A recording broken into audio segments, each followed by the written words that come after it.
The alarm rang through the ship at exactly 0300 hours. Minho jerked awake in his quarters, his heart racing before his mind fully caught up. The red emergency lights cast everything in a crimson glow. All hands to stations. We have a distress signal. Captain Ji-won's voice crackled over the speakers. Xenobiology team to the bridge immediately.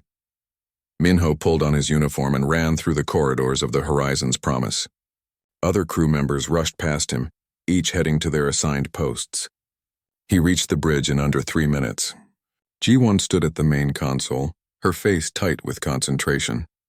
We picked up a weak distress beacon about 20 minutes ago. The ship is Velthran design. Looks like their life support is failing. Velthran? Minho stepped closer to view the screen. He had read about them in the xenobiology databases, but never met one. I thought they stayed in their home systems. They do. Which makes this even stranger. Ji-won turned to him. Prepare the medical bay for survivors. We don't know what condition they'll be in. The rescue took 2 hours.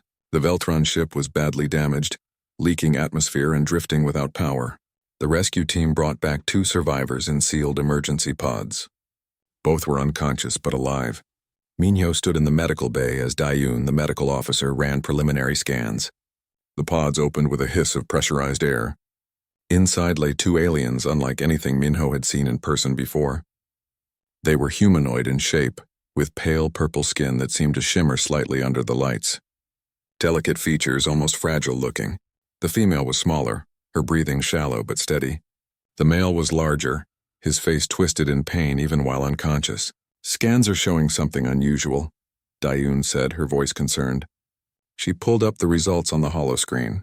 Their skin is secreting some kind of chemical compound. Running analysis now. Minho leaned in to look at the data. Numbers scrolled past, chemical formulas appearing and disappearing. Then a warning flashed in bright red. Oh no, Dayun whispered. The screen displayed a single word, neurotoxin.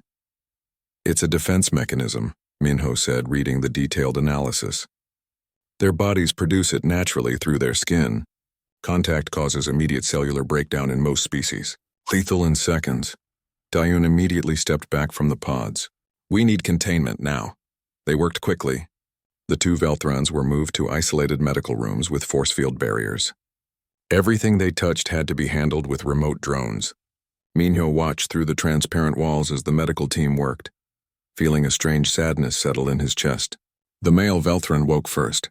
His eyes snapped open and he immediately tried to sit up. He looked around wildly, saw the humans watching him through the barrier, and pressed himself against the far wall. It's okay, Minho said through the communication system. You're safe. We rescued you. The Velthran said something in his own language, harsh and frightened. The ship's translator took a moment to process, then produced the words in standard language. Stay away from us.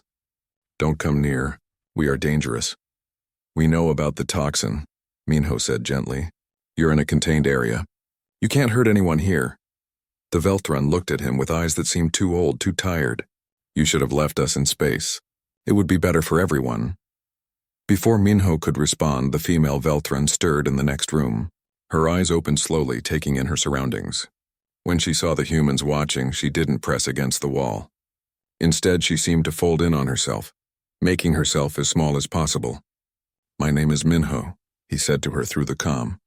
This is our medical officer, Dayun. Can you tell us your name?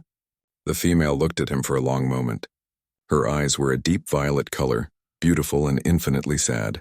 Yuna? She finally said, her voice barely above a whisper. My brother is Hyun. It's good to meet you, Yuna. We're going to help you. Yuna shook her head slowly. No, you can't help us. No one can. She turned away from the window, facing the blank wall instead. Thank you for the rescue, but please leave us alone now. Minho wanted to say something more, but Dayun touched his arm and gestured toward the door. They left the medical bay together. This is going to be complicated, Dayun said once they were in the hallway. The toxin is incredibly potent. Even trace amounts could kill most of the crew. We can't let them out of containment. I know. Minho looked back at the closed door. But did you see their faces? They're used to this.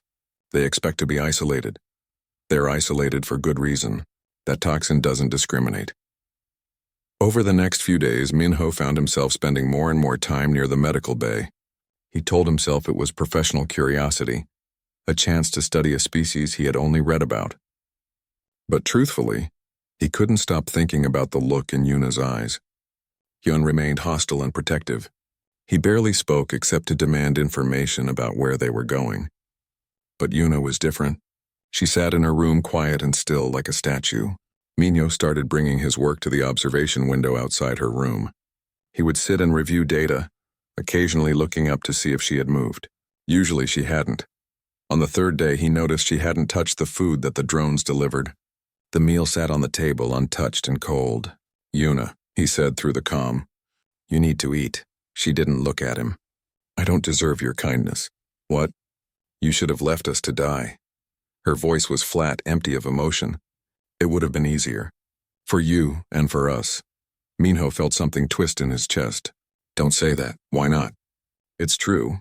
We are poison. Everything we touch dies. We bring nothing but danger." Finally, she turned to look at him. Tears tracked down her purple cheeks. "You risked your crew to save us. What if the containment had failed? What if someone had touched us? They would be dead, and it would be our fault. But that didn't happen. You're safe, and so is my crew. For now." Yuna wiped at her face. "But we are a threat just by existing. That's why we were traveling to the medical facility. They promised a cure, a way to remove the toxin, but our ship failed, and now even that hope is gone." Minho stood up from his chair and moved closer to the barrier. "Listen to me. You are not a threat. You are people who need help, and we will help you. I promise." Yuna looked at him for a long time. Then she turned back to the wall, dismissing him without words. But Minho noticed that later, when she thought no one was watching, she ate the food. It was a small thing, but it felt like a victory. He sat down outside her room with his data pad and began to research everything he could find about Velthron biology. There had to be something they could do, some way to help, because no one should have to live believing they were better off dead. No one should have to be that alone. Minho started spending hours at the observation window. At first, Yuna ignored him completely. She would sit with her back turned, silent and still. But slowly, day by day, she began to turn toward him. Then she started responding when he spoke. "Tell me about your homeworld," Minho said one morning, settling into his usual chair outside her room. Yuna was quiet for so long he thought she wouldn't answer. Then she spoke, her voice soft. "It's called Velthara. It's beautiful in a lonely way. Purple seas and silver forests, cities built far apart from each other." "Why far apart?" "Because even among our own people, we must be careful. The toxin affects us less than other species, but children and elderly can still be hurt by prolonged contact. We wear special clothing. We maintain distance. We are always aware that we are dangerous." Minho made notes on his datapad. How do families work?" Yuna's expression softened slightly. "Parents wear thick gloves when they hold their children. Lovers touch through protective barriers. Friends communicate from separate rooms. We have adapted, but it's not the same as real contact." She paused. "I have never felt another person's hand against my own skin. Not once in my entire life." The sadness in her voice made Minho's heart ache. "That must be incredibly difficult." "It's all I've ever known. But yes, it's difficult." Yuna moved closer to the barrier, as close as she could get. "Do you know what it's like to be feared? By everyone you meet? To see people step back when you enter a room? To know that one accident, one moment of carelessness could kill someone?" "No," Minho admitted. "I can't imagine. Most species won't let us on their space stations. We are banned from dozens of planets. There are entire sectors of space where Velthrons are forbidden to travel." Her hands pressed against the barrier from her side. "We are prisoners of our own biology." Over the following days, their conversations grew longer. Yuna told him about Velthron culture, their art and music, their philosophies. She was intelligent and thoughtful, with a dry sense of humor that surprised him. "We have a saying," she told him one afternoon. "Distance is love. It means that we care for others by staying away from them." "That's terrible," Minho said without thinking. Yuna laughed, a sound he hadn't heard from her before. "Yes, it is rather terrible, isn't it?" Hyun was less willing to talk. When Minho tried to speak with him, the male Velthron would turn away or respond with short, hostile answers. "My sister is too trusting," Hyun said once, glaring through the barrier. "She forgets that kindness always has a price. You humans saved us, yes, but what do you want in return?" "Nothing. We helped because it was the right thing to do." "No one does anything for nothing." Hyun crossed his arms. "When will you tire of us? When will we become too much trouble? Will you dump us at the nearest station and forget about us? That's not going to happen. So you say now." Hyun's eyes were hard. "I have protected my sister her entire life. I won't stop just because you smile and pretend to care." Minho understood the protectiveness, even if it frustrated him.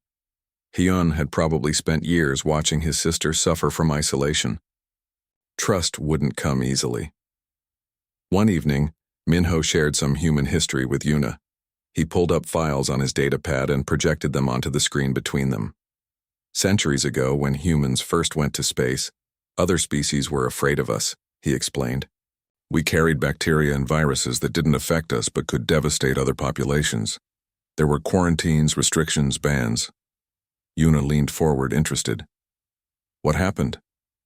"We developed better protocols, medical screening, vaccines. We proved we could coexist safely with other species. It took time and patience, but eventually the fear faded." "That's different. Your danger could be controlled with medicine. Ours is built into our very cells." "Maybe. Or maybe we just haven't found the right approach yet." Yuna shook her head. "That's what the medical facility promised, a cure, a way to remove the toxin permanently. Hyun and I saved for years to afford the journey there. We left everything behind, hoping for a chance at a normal life."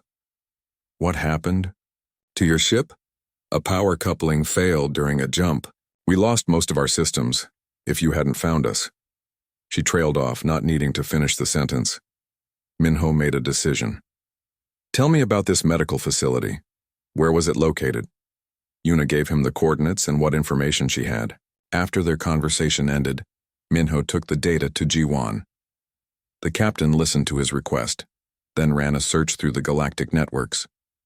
Her expression grew grim as she read. "Minho, this facility was shut down 3 months ago. It was a fraud." Angshi turned the screen so he could see. "They were preying on desperate people, taking their money and providing fake treatments.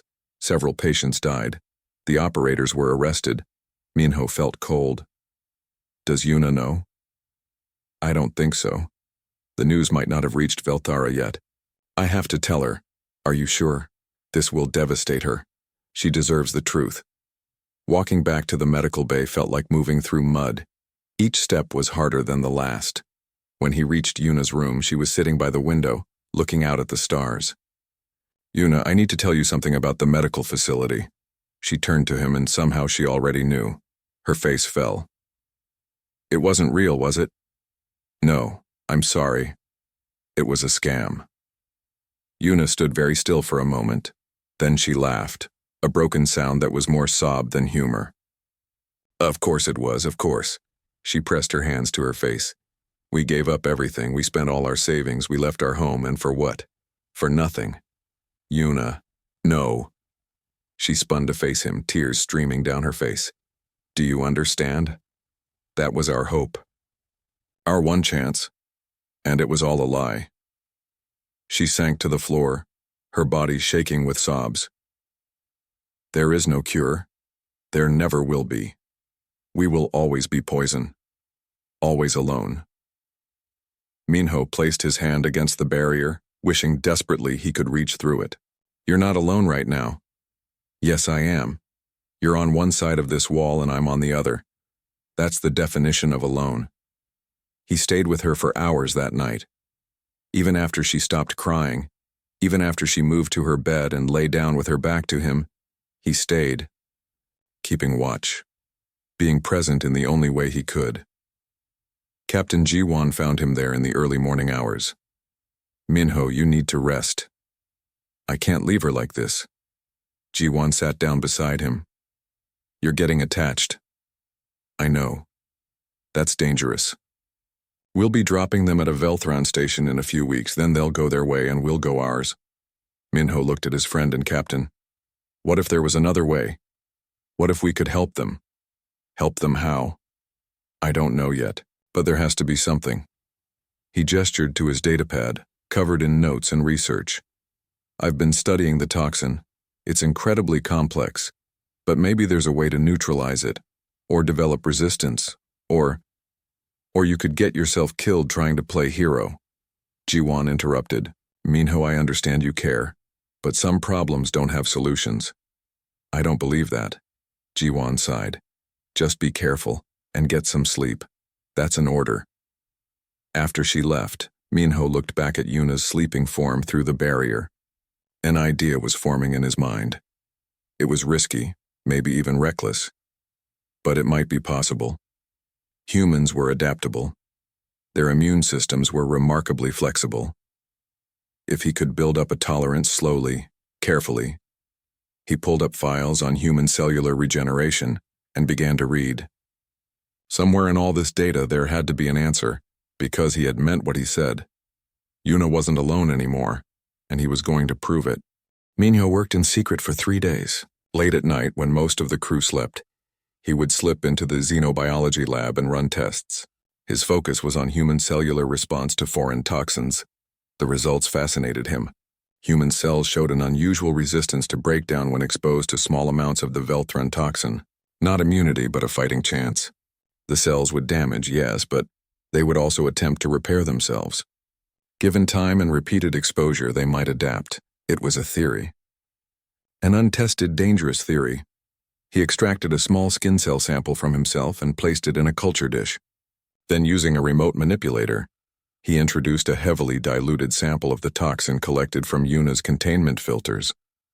The cells reacted immediately. Some died, breaking down under the chemical assault, but others resisted.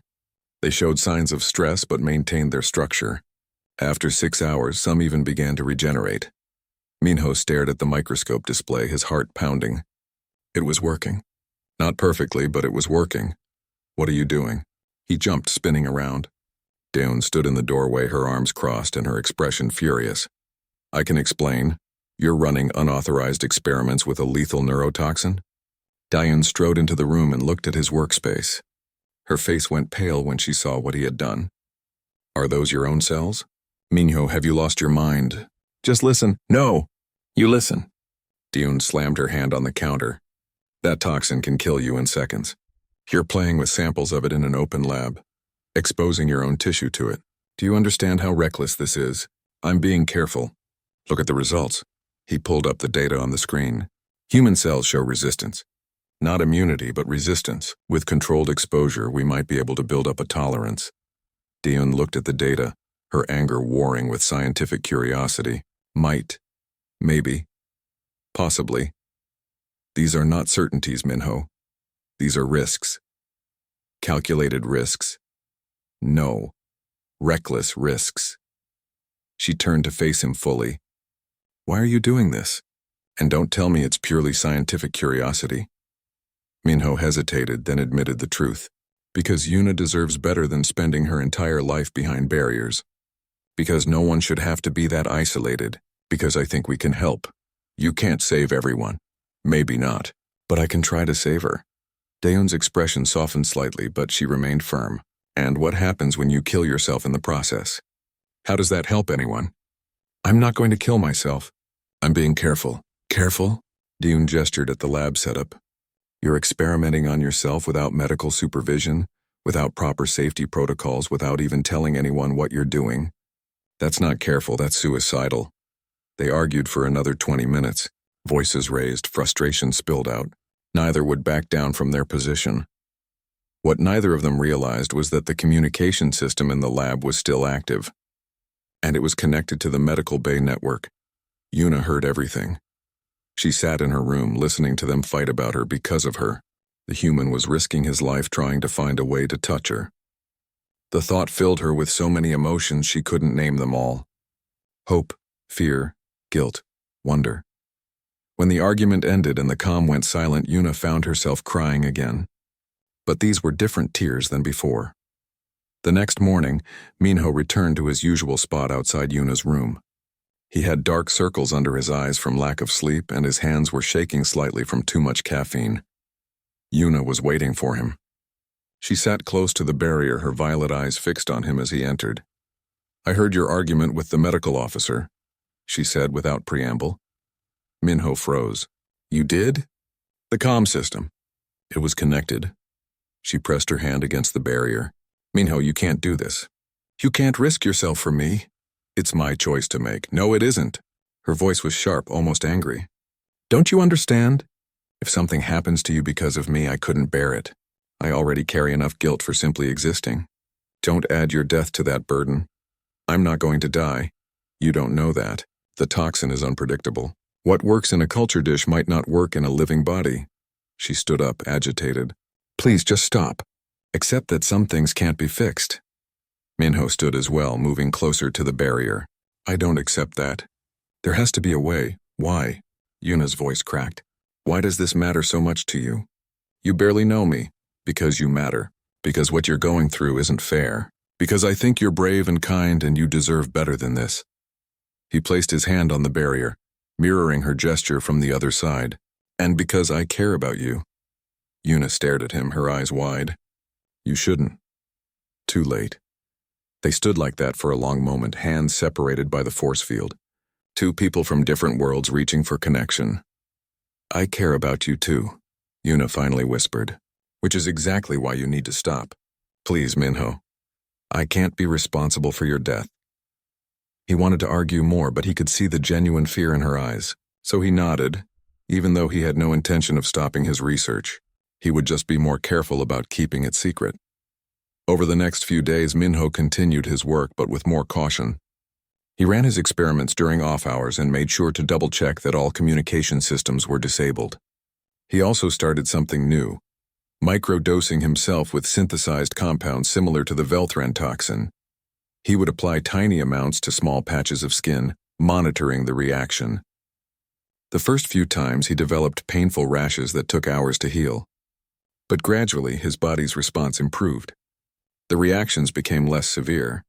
His cells were learning it was working. Slowly, dangerously, but working. He documented everything meticulously. If something went wrong, at least there would be a record of his process. Maybe someone else could learn from his mistakes. Daeun caught him in the corridor one evening, examining a patch of irritated skin on his forearm. "You didn't stop, did you?" she said quietly. "No," she sighed deeply. "Show me." Minho pulled up his sleeve, revealing several test sites in various stages of healing. Dan examined them with a medical scanner, her lips pressed into a thin line. "You're insane," she said, but there was less anger in her voice than before. "These results are actually remarkable. Your cellular regeneration rate has increased by 30%. I know. I'm adapting. Or you're damaging yourself in ways we won't see until it's too late." Daeun looked at him seriously. "If you're going to keep doing this, at least let me monitor you properly. Regular blood tests, cellular scans, neural function checks. If I see anything dangerous, you stop immediately. Agreed?" "Agreed.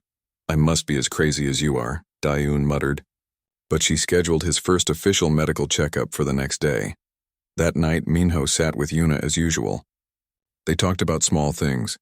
Books they had read, places they had seen, dreams they had when they were younger. "When I was a child, I wanted to be an explorer," Yuna said. "I would look up at the stars and imagine traveling to distant worlds, meeting new people, experiencing everything the galaxy had to offer." "What changed?" "Reality.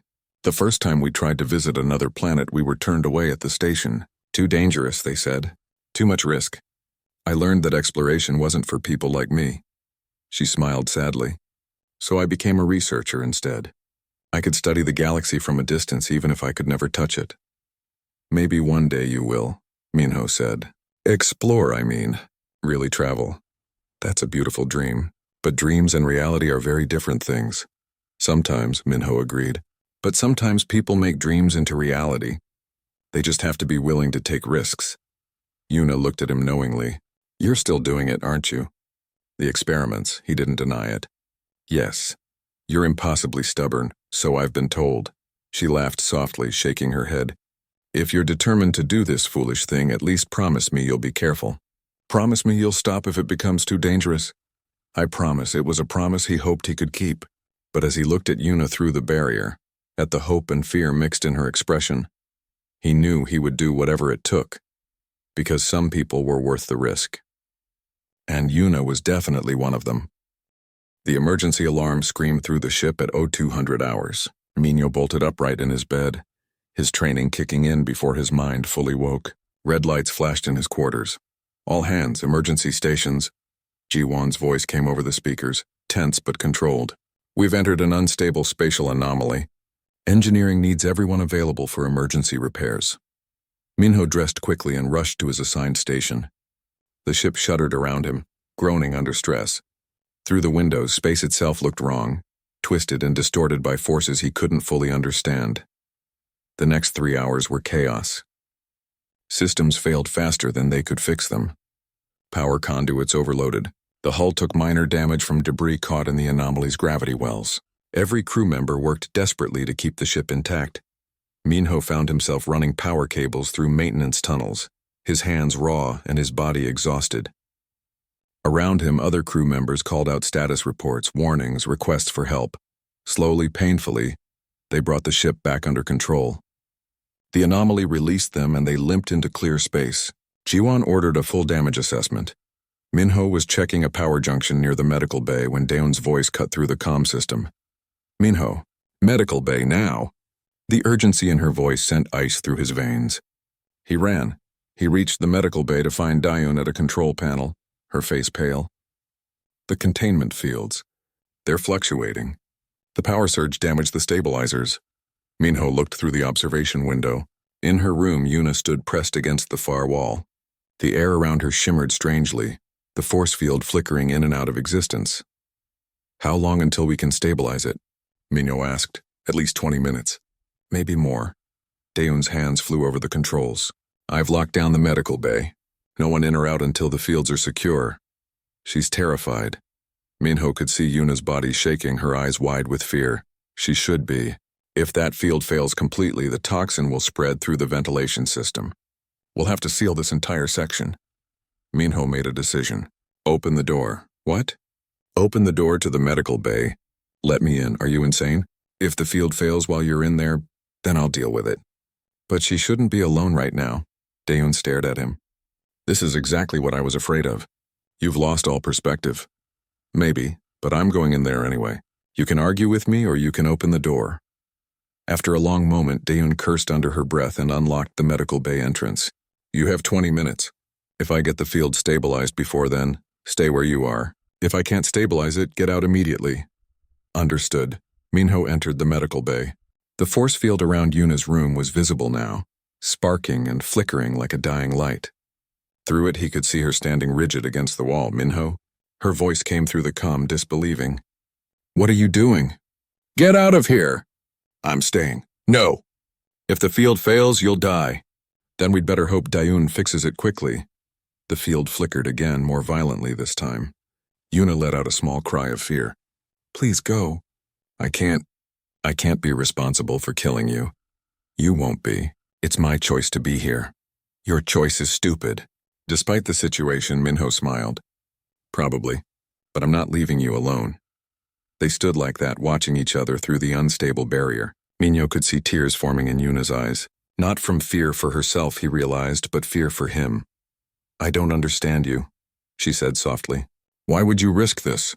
"Because everyone deserves someone who will stay. Even when it's dangerous. Even when it's stupid. Someone who won't leave them alone in the dark." The field fluctuated again. This time, a section of it disappeared completely for almost 3 seconds before snapping back into place. Yuna gasped and pressed herself harder against the wall. "It's getting worse," she said. "Minho, please. I'm begging you. Leave while you still can." But Minho was looking at the field with a scientist's eye. If it failed, there would be a moment, maybe 2 or 3 seconds, where the toxin would begin spreading but wouldn't yet be at lethal concentrations in the air. A window of opportunity. His weeks of microdosing might have prepared his system. Or they might not have. There was no way to know without testing it. The field flickered again. Longer this time, nearly 5 seconds, Yuna screamed. "No, don't you dare!" "I can see what you're thinking." "I'm not thinking anything. You're a terrible liar, her voice broke. Please don't do this, please. 15 minutes, Dayun's voice came through the comm. I'm working as fast as I can.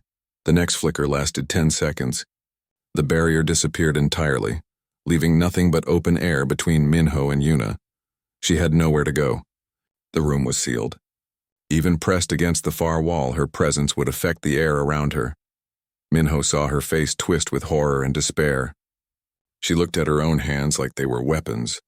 I'm so sorry, she whispered. I'm so sorry. Don't apologize, Minho said. He took a step closer to where the barrier had been. What are you doing? Stay back! I've been preparing for this. Preparing? Minho, no amount of preparation can save you from direct contact. Maybe not, but I have to try. The field stabilized for a moment, then failed again. This time it stayed down for 15 seconds. Yuna made a sound of pure anguish. Minho stepped forward into the space where the barrier should be. He was now only a few meters from Yuna, breathing the same air she breathed. Get back, she screamed. Get away from me! No, you'll die. Yuna, he said her name calmly, clearly. Look at me. She did, tears streaming down her face. I know what I'm doing. And I know the risks, but right now you're terrified and alone and I can help. So I'm going to stay right here. I don't want you to die for me. I'm not going to die. The field came back up, then failed again almost immediately. It was dying, Minho realized. The fluctuations were getting more frequent and lasting longer. 10 minutes, Dion reported, her voice tight with stress. Minho, I need you to start moving toward the exit. The field is becoming unstable. But Minho didn't move. He watched Yuna, who had slid down the wall to sit on the floor, her body racked with sobs. I never wanted this, she said between gasps. I never wanted to hurt anyone. I just wanted to be normal, to be safe, to be touchable. I know, the field failed completely. The generators had given up. There was no barrier anymore, nothing separating them but space and air. Yuna looked up, her eyes going wide with horror. No, Minho, get out now. Tune's voice was almost a shriek, but Minho just stood there. He could feel something in the air, a faint chemical tang, the toxin dispersing from Yuna's skin. His chest tightened slightly. His skin began to tingle. Minho! Yuna's voice was anguished. He smiled at her. It's okay. It's not okay. Nothing about this is okay. The tingling was getting stronger. His exposed skin was beginning to burn, a sensation like touching something very hot. His breathing was becoming difficult, but he was still standing. Still conscious. Still alive. Don't touch me, Yuna begged. Please, whatever you're thinking, don't touch me. I'm toxic. Minho took another step forward, then another. He was close enough now to see the exact shade of her violet eyes, the way her skin shimmered in the light. I know you are, he said gently. He reached out his hand. No, Yuna pressed herself back against the wall, making herself as small as possible. Don't. I'll kill you. Minho kept his hand extended, palm up. An offering, an invitation, a promise. I know what you are, he repeated, and I'm reaching out anyway. Tears poured down Yuna's face. Why? Because you shouldn't have to be alone. Slowly, trembling, Yuna lifted her own hand. She looked at it like it was a foreign object, something dangerous and deadly. Which it was. I can't, she whispered. I can't hurt you. Then don't, just touch me. Their hands were inches apart. Minho could see the conflict on Yuna's face, the desperate desire warring with the bone-deep fear of what she was. Everyone I've ever touched has died or been hurt, she said. Every single one. I'm still here, and I'm choosing this. The moment stretched. Then with a sound that was half sob and half laugh, Yuna reached out. Their fingers touched. Yuna jerked back immediately, breaking contact. The touch had lasted maybe 3 seconds. She stared at Minho in horror, waiting for him to collapse. Minho looked down at his hand. The skin where she had touched him was red and irritated like a bad chemical burn. It hurt, a sharp, stinging pain, but he was alive. He was standing. He was breathing. I'm okay, he said, wonder in his voice. You're hurt. I'm alive. Yuna, I'm alive. She stared at him, unable to process what had just happened. But that's impossible. You should be dead. I killed you. You should be dead. I'm not. It worked. The preparation, the adaptation, it actually worked. Daeun's voice came through the comm, breathless. I've got the field stabilizing. Give me 30 seconds. Those 30 seconds felt like an eternity. Minho and Yuna looked at each other across the small space, both of them trembling for different reasons. The barrier snapped back into place, solid and steady. Yuna was once again behind the force field, separated from him, but everything had changed. Minho held up his hand, showing her the red mark where their skin had met. "You touched me, and I'm still here." Yuna pressed her own hand against the barrier, her face a mixture of joy and disbelief. "You're still here," she repeated, like she couldn't quite believe it. Dayun burst through the door, a medical scanner in her hand. She grabbed Minho's arm. The burn on Minho's hand took 3 days to fully heal. Dayun monitored him constantly, running tests every few hours. The cellular damage was significant but not permanent. His body was repairing itself, learning from the exposure. "You're incredibly lucky," Dayun told him for the 10th time, "or incredibly stupid. I haven't decided which. Can't it be both?" She didn't smile at his joke. "What you did was reckless, but the data we're getting from your recovery is remarkable. Your immune system is actively developing new responses to the toxin." "So I could do it again?" "Absolutely not. Minho, you barely survived direct contact. Your hand is covered in second-degree chemical burns. Another few seconds and the damage would have reached muscle and bone. But I survived. That's what matters," Dayun sighed. "You're impossible. But yes, you survived, which means maybe, with proper precautions and preparations, limited contact might be possible." "How limited?" "Very, we're talking seconds, not minutes, and only with extensive protective measures." She pulled up her research on a screen. "I've been working on something. A specialized barrier cream that could provide additional protection. It won't make you immune, but it might extend your safe contact time." Minho leaned forward, interested. "How does it work?" "It creates a temporary chemical buffer on the skin. It won't stop the toxin, but it will slow its penetration. Based on my calculations, it could give you maybe 30 seconds of relatively safe contact instead of 10. That's 3 times as long. It's still only 30 seconds, and that's theoretical. We won't know for sure until we test it." "Then let's test it." Dayun looked at him seriously. "If we do this, we do it properly. Medical supervision, controlled environment, immediate treatment available. No more heroic stupidity." Agreed. They spent the next week developing and testing the barrier cream. The first versions were too weak, providing almost no protection. But gradually they refined the formula. By the end of the week, they had something that showed real promise. Yuna watched all of this from behind her barrier. Minho visited her every day, showing her their progress. At first she was hesitant, afraid of what might happen if they tried again. But slowly hope began to grow. "Tell me honestly," she said one evening. "Why are you doing this? All of this work, all this risk, why?" Minho considered the question carefully. "Because I care about you. Because I think you deserve to have the same things everyone else takes for granted. The ability to touch, to be touched, to feel another person's warmth. It's not fair that you've been denied that your entire life. Life isn't fair. No, but that doesn't mean we shouldn't try to make it better." Yuna was quiet for a moment. "I care about you too. More than I probably should. You've shown me more kindness in these few weeks than most people show in a lifetime. You're easy to be kind to." She laughed softly. "I'm a walking biohazard. Most people would disagree. Most people haven't gotten to know you." Even Hyun's attitude had begun to shift. The protective brother still watched Minho with suspicion, but there was grudging respect there now. After witnessing Minho's willingness to risk himself for Yuna, Hyun couldn't maintain his complete hostility. "You are either very brave or very foolish," Hyun told Minho one day. "I have not yet determined which." "Probably both," Minho admitted. "My sister speaks of you constantly. She lights up when you visit. I have never seen her like this." Hyun crossed his arms.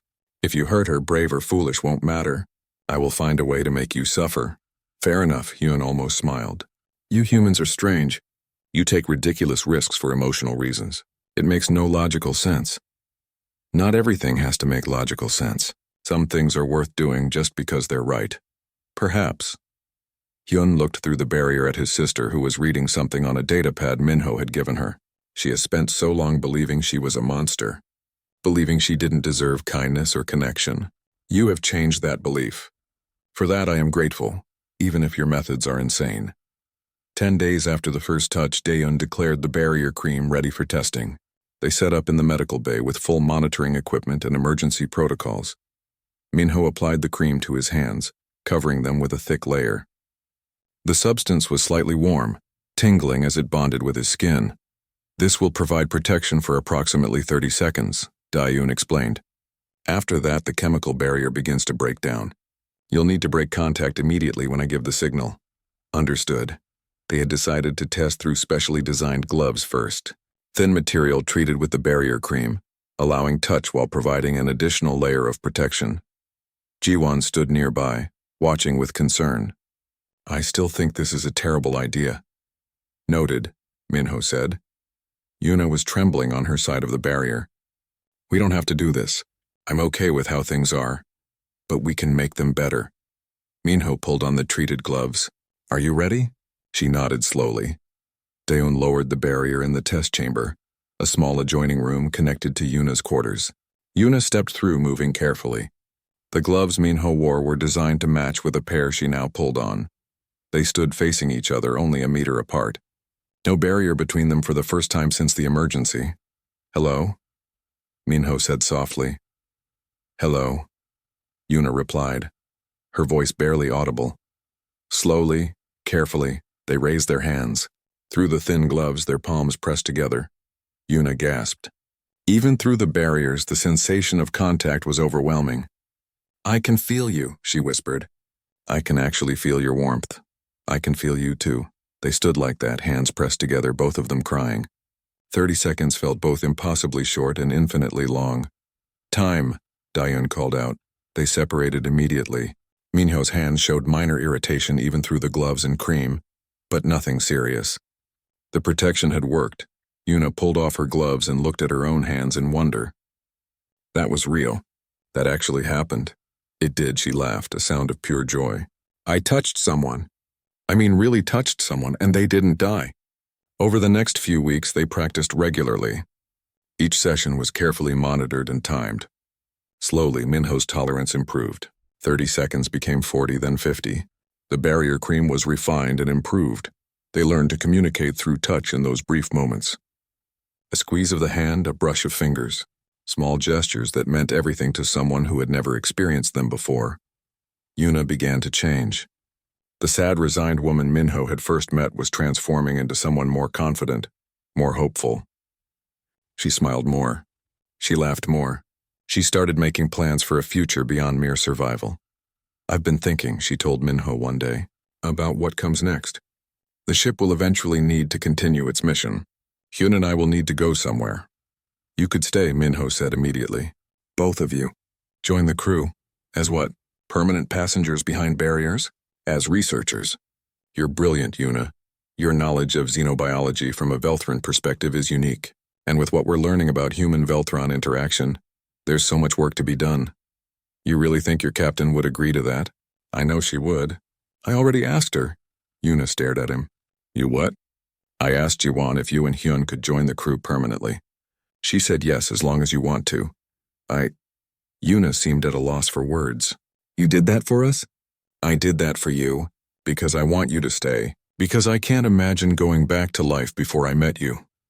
They were having this conversation through the barrier, as they usually did, but the barrier felt different now.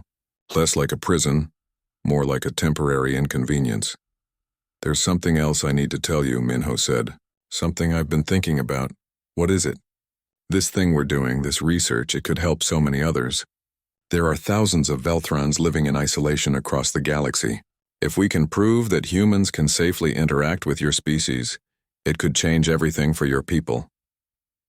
Yuna's expression became thoughtful. You're talking about presenting this to the Galactic Council? Yes. With proper documentation and protocols, we could petition to lift some of the restrictions on Velthrons. Allow them access to more stations and planets. Give them opportunities they've never had before. That's a beautiful dream, Minho. But the Council is afraid of us. They always have been. Then we'll have to make them less afraid. We'll show them it's possible. We'll be living proof. We? Yuna smiled. You're including yourself in this? Of course. This isn't just your fight. It's ours. Yuna pressed her hand against the barrier and Minho mirrored the gesture from his side. I never expected any of this, she said quietly. When Hyun and I left our homeworld, I thought we were traveling toward a false hope. Instead, I found something real. I found you. And I found you. So what do we do now? Minho grinned. Now we change the galaxy. It sounded impossible. It sounded like the kind of naive dream that reality would crush. But looking at Yuna, seeing the hope and determination in her eyes, Minho believed it. They had already accomplished the impossible. Yuna had touched someone and they had lived. If they could do that, what else might be possible? Hyun agreed to stay as well. He was skeptical about the plan to petition the Council, but he admitted that staying on a human ship was... The Galactic Council chambers were enormous, designed to hold representatives from hundreds of species. Minho stood in the presentation area, feeling very small under the domed ceiling. Around him, in tiered seating, delegates watched with varying degrees of interest and skepticism. Beside him stood Yuna, enclosed in a transparent containment suit. It was necessary for Council regulations, but Minho hated seeing her behind another barrier. Hyun stood on his other side, similarly contained. Captain Ji-won sat in the human delegation section, offering silent support. Da-yoon was there too, ready to present the medical data. The Council speaker, a tall insectoid being from Zafara, activated the chamber's translator system. The Council recognizes the human vessel Horizon's promise. You may present your petition. Minho took a breath and began. Honored delegates, we come before you today to challenge an old fear. For generations, the Veltran people have been restricted from full participation in galactic society due to the neurotoxin their bodies naturally produce. These restrictions have been considered necessary for safety. We are here to prove that with proper understanding and precautions, Veltrans can safely interact with at least one species, humanity. Murmurs rippled through the chamber. Several delegates looked skeptical, others interested. Minho continued. Over the past 3 months, we have conducted extensive research on human-Veltran interaction. What we discovered is that human cellular biology has an unusual resistance to the Veltran toxin. While direct prolonged contact remains dangerous, brief contact with proper precautions is not only survivable, but repeatable. He displayed the data on the chamber's holographic screens. Charts showed his exposure history, cellular response patterns, and recovery rates. The medical evidence was thorough and undeniable. I have personally had direct skin contact with Yuna, the Veltran woman standing beside me, on 47 separate occasions. Each contact has been monitored and documented. I am alive and healthy. My body has adapted to brief exposures, and with protective barriers, we can maintain contact for up to 90 seconds at a time. More murmurs. Louder now. A delegate from Corin stood. This is impressive for one human, but you cannot extrapolate from a single case to an entire species. You're right, Minho agreed, which is why we've expanded our testing. 15 volunteers from our crew have undergone similar protocols. All have shown comparable results. Human immune systems, it seems, are uniquely capable of developing resistance to Veltran toxins. Da-yoon stood to present the medical findings. She explained the cellular mechanisms, the adaptation process, and the safety protocols they had developed. Her presentation was clear, professional, and backed by solid science. When she finished, another delegate spoke up. This one was from Palax, a species that had been lobbying for Veltran restrictions for decades. Even if humans can survive brief contact, that does not address the broader safety concerns. Veltrans remain a threat to the majority of species, a threat or simply misunderstood. Hyun spoke for the first time, his voice carrying through the chamber. For my entire life, I have been told I am dangerous, that I am a hazard to be contained. But in 3 months aboard a human vessel, not a single person has been harmed. Why? Because humans took the time to understand us rather than simply fear us. The protocols we've developed can be adapted for other species, Minho added. What works for humans might not work identically for others, but the principle remains. With research and care, safe interaction is possible. Yuna stepped forward. Her voice was soft, but the translation system carried it clearly. I spent 26 years believing I was a monster, believing my only choice was isolation or death. The humans of the Horizon's promise showed me there was a third option. Understanding. I stand before you today not as a threat but as a person who wants to contribute to galactic society, who wants to learn and explore and connect. I am asking you to see past my biology to recognize my personhood. The chamber was silent. Yuna's words hung in the air, simple and profound. The council speaker addressed the assembly. The chair recognizes the gravity of this petition.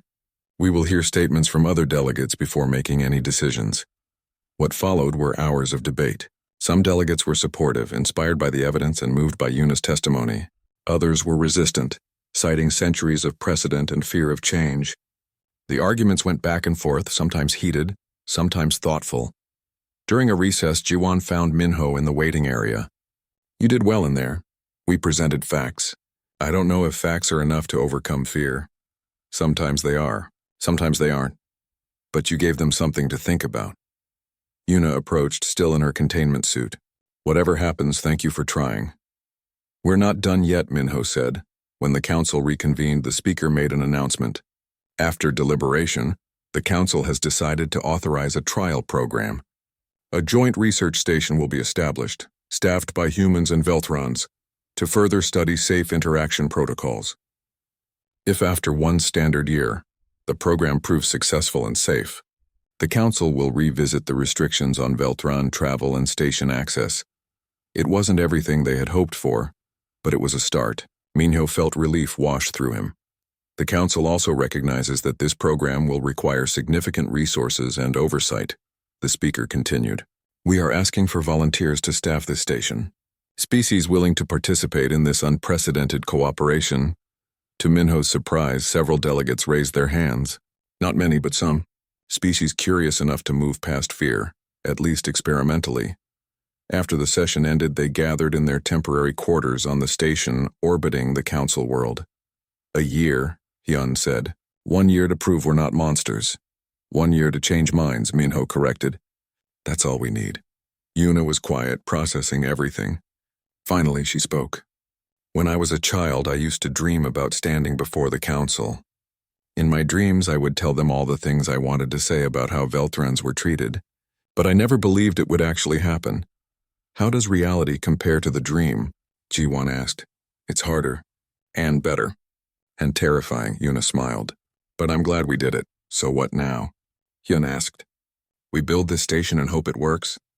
"We build the station and make it work," Minho said. "There's a difference." Over the next few months, plans for the research station took shape. It would be called Harmony Point, a name suggested by one of the human crew members. The design incorporated both human and Velthran input, creating spaces where both species could work together safely. The location was chosen carefully, a neutral area of space, accessible but not too close to major population centers. If something went wrong, the risk would be contained. Recruitment began.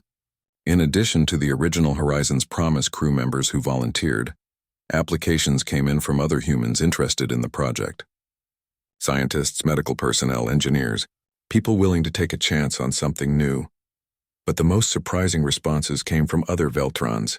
When word spread about the trial program, messages started arriving from Velthron worlds. Families who had lived in isolation, individuals who had never dreamed of leaving their home systems, suddenly saw a possibility they had never imagined.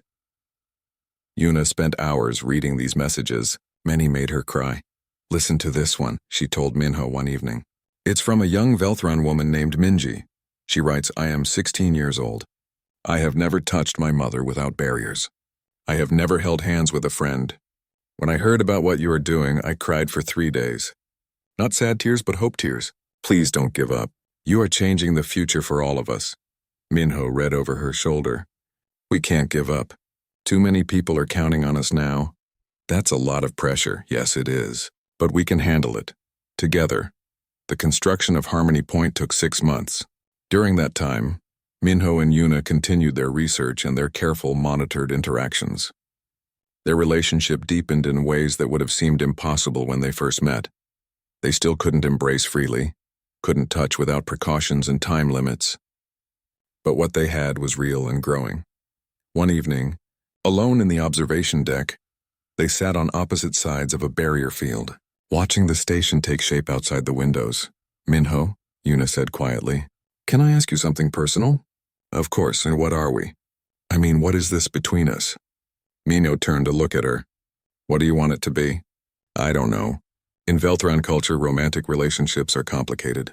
Physical intimacy is limited by necessity, but emotional connection, that's something we value deeply, maybe even more than other species because it's one of the few things we can fully share." "I care about you," Minho said, "more than I've cared about anyone in a long time. What we have isn't traditional by human standards either. We can't do many of the things human couples typically do, but that doesn't make it less real. No, it doesn't. Yuna placed her hand against the barrier. I think I'm falling in love with you. Is that crazy? Given everything we can't do. If it's crazy, then I'm crazy too, because I'm falling in love with you as well. They sat like that, hands separated by the barrier field but hearts connected across the gap. When the station is operational, Yuna said, when we've proven this can work, what happens then? Then we keep going. We push further. We find ways to make 6 months after opening. Harmony Point was thriving beyond anyone's expectations. The station had grown from its initial 23 residents to over 60. More humans had volunteered and more Veltrons had found the courage to leave their isolated worlds. Minho walked through the research wing, nodding greetings to colleagues. The station felt alive in a way few places did. In every corridor, humans and Veltrons worked side by side, separated by barriers but united in purpose. He found Yuna in the xenobiology lab, examining something under a microscope. She looked up when he entered, her face lighting up with a smile that still made his heart skip. Look at this, she said, gesturing him over. Remember how we theorized that the human microbiome might play a role in toxin resistance? Yes, we were right. More than right, actually. She pulled up data on the holographic display. Human gut bacteria produce enzymes that can break down components of the Velthron toxin. When humans are exposed to the toxin, their microbiome adapts, producing more of these enzymes. It's a symbiotic response. Minho studied the data, excitement building. If we could isolate these bacteria, maybe even cultivate them, we could potentially treat other species. Not create immunity, but increase resistance. Yuna was practically glowing with enthusiasm. This could expand safe contact beyond just humans. This is huge, Yuna. I know. She laughed, then caught herself, remembering where they were. Even after months, the joy of discovery still surprised her. I've already sent the preliminary data to Daeun. She's running follow-up tests. They worked together for another hour, comparing notes and planning next steps. This was their routine now. Research, discovery, progress. Small steps toward a larger goal. Later that day, Minho attended a council check-in via holoconference. The speaker appeared along with several delegates monitoring the trial program. Dr. Minho, please provide your quarterly update, the speaker requested. Harmony Point continues to operate successfully, Minho reported. We've had 63 researchers cycle through the program with 0 serious incidents. The safety protocols are working exactly as designed. We've made significant progress in understanding human-Velthron biological interaction, including a breakthrough that may allow us to extend safe contact to other species. He presented Yuna's findings about the microbiome. Several delegates leaned forward, interested despite themselves. Additionally, Minho continued, we've received over 300 applications from Veltrons wanting to visit the station, and inquiries from 12 other species about establishing similar programs for their own interaction research. Impressive results, a delegate acknowledged. But the trial period is not yet complete. We must see the full year through before making permanent policy changes. Understood. We'll continue our work and provide regular updates. After the conference ended, Jiwon joined him in the command center. She had been splitting her time between the Horizon's Promise and the station, overseeing operations. The council is warming up, she observed. 6 months ago, half of them wanted to shut this down before it started. Now they're actually listening. Progress is slow, but it's happening. Speaking of progress, Jiwon gave him a knowing look. How are things with Yuna? Minho felt his face warm. Good. Really good, actually. Still doing the limited contact sessions? 3 times a week. We're up to 2 minutes now with the improved barrier cream. Daeun says my tolerance has increased by almost 400% since we started. That's remarkable. And what about emotionally? How's that progressing? Minho thought about the question. It's different from any relationship I've had before. We can't just casually touch. Every contact has to be planned, prepared for, monitored. But in some ways that makes it more meaningful. We can't take any moment together for granted. Sounds frustrating and beautiful at the same time. It is. Both of those things. That evening, Minho met Yuna in one of the contact chambers. These were special rooms designed for safe interaction, with medical monitoring and emergency protocols. They went through their usual preparation ritual. Barrier cream applied. Protective gloves ready if needed. Timer set. Joan watching from the monitoring station. The barrier between them lowered. For 2 precious minutes they could be in the same space without separation.